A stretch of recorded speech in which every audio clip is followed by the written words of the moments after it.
வினாக்கள் விடைகள். வினா எண் 135, மாண்புமிகு உறுப்பினர் அஸ்லாம் பாஷா, மாண்புமிகு நிதியமைச்சர் அவர்கள்.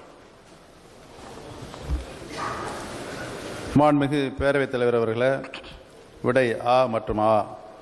ஒரு வருவாய் வட்டத்திற்கு ஒரு சார் கருவூலம் என்ற அடிப்படையில் கருவூல அமைப்பினை சீரமைக்க மாண்புமிகு இதய தெய்வம் தமிழகத்தில் நல்லாட்சி நடத்தி கொண்டிருக்கின்ற இதய தெய்வம் புரட்சி தலைவி அம்மா அவர்களது அரசு கொள்கை அளவில் முடிவெடுத்துள்ளது என்பதை தெரிவித்துக் கொள்கின்றேன். அம்முடிவிற்கேற்ப ஆம்பூர் வருவாய் வட்டத்தில் புதிய சார்நிலை கருவூலம் அமைப்பது தொடர்பான கருத்துரு அரசின் ஆய்வில் உள்ளது என்பதை தெரிவித்துக் கொள்கின்றேன்.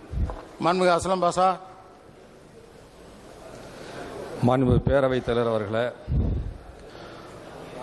2009ஆம் ஆண்டு ஆம்பூர் தாலுகா உருவாக்கப்பட்டது. 79 வருவாய் கிராமங்கள், 5 உள்வட்டங்கள் கொண்ட ஒரு தாலுகா ஆகும். ஆம்பூர் தாலுகாவில் அதிக தொழிற்சாலைகள் கொண்டது வளர்ந்து வருகின்ற மிகப்பெரிய நகரமாக இருக்கின்றது. கருவூலத்துக்கு செல்ல வேண்டும் என்று சொன்னால் ஆம்பூரிலிருந்து 18 கிலோமீட்டர் தொலைவில் உள்ள வாணியம்பாடிக்கு செல்ல வேண்டும். வாணியம்பாடியிலிருந்து 3 கிலோமீட்டர் உள்ளே செல்ல வேண்டும். அதே போல என்னுடைய தொகுதியிலே கடைக்கோடியாக இருக்கக்கூடிய ஆசனாம்பட்டிலிருந்து கருவூலத்திற்கு செல்ல வேண்டும் என்று சொன்னால் 45 கிலோமீட்டர் தூரத்துக்கு செல்ல வேண்டியிருக்கின்றது.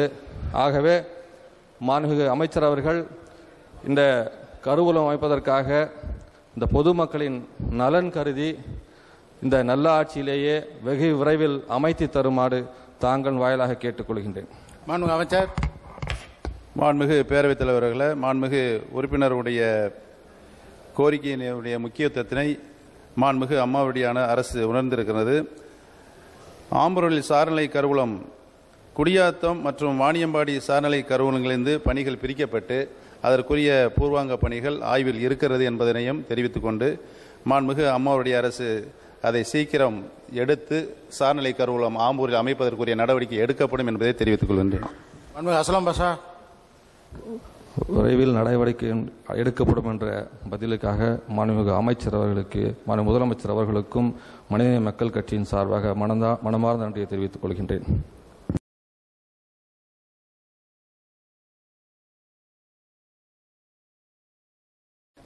பாதாள சாக்கடை திட்டத்திற்கான பணிகள் அனைத்தும் முடிவடைந்த போதினும் கூட இன்னும் அந்த திட்டம் செயல்பாட்டிற்கு வரவில்லை.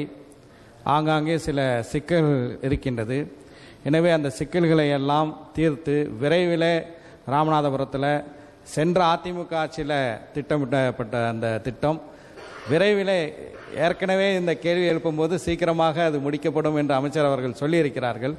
காலதாமதமாகியே வருகிறது. விரைவில் அதை முடிப்பதற்கு இந்த அரசு முன்வருமா என்று தங்கள் வாயிலாக அறிய விரும்புகிறேன்.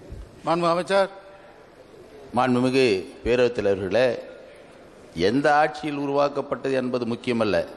மாண்புமிகு இதய தெய்வம் டாக்டர் புரட்சி தலைவி அம்மா அவர்கள் எந்த நிலையிலும் மக்களுக்கு சென்றடையக்கூடிய திட்டங்களை, அவர்களுக்கு தேவையான உட்கட்டமைப்புகளை மேம்படுத்துவதிலே புரட்சி தலைவி அம்மா அவர்கள் மிகவும் வேகமாக செயல்பட்டு கொண்டிருக்கிறார்கள்.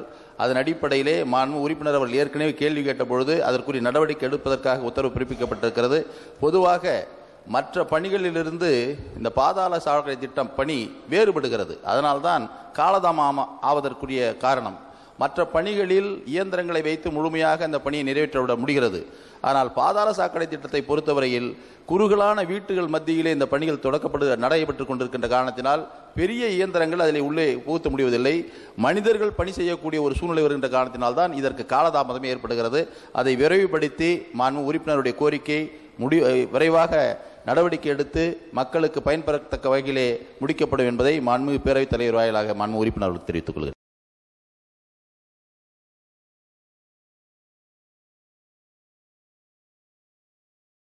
மாண்புமிகு பேரவைத் தலைவர் அவர்களே,